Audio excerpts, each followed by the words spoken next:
ത്രിയേക ദൈവത്തിന്റെ വന്യതുന്നാമത്തിന് മാറ്റമുണ്ടായിക്കട്ടെ. 8 നോയമ്പിന്റെ 7ാം ദിവസത്തിലേക്ക് കടക്കുകയാണ് നമ്മൾ.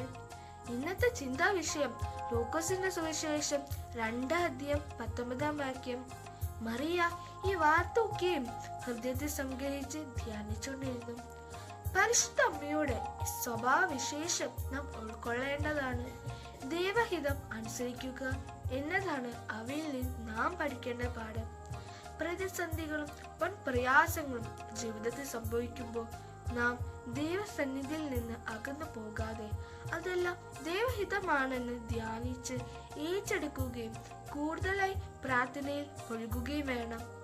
പരിശുദ്ധ അമ്മയുടെ ജീവിതം പ്രാർത്ഥന ജീവിതത്തിന്റെ നിസ്സാക്ഷ്യമാണ്. അതുകൊണ്ടാണ് അമ്മയെ ലോകം ഭാഗ്യവതി എന്നും കൃപ നിറഞ്ഞവളെ എന്നും സംബോധന ചെയ്യുന്നത്.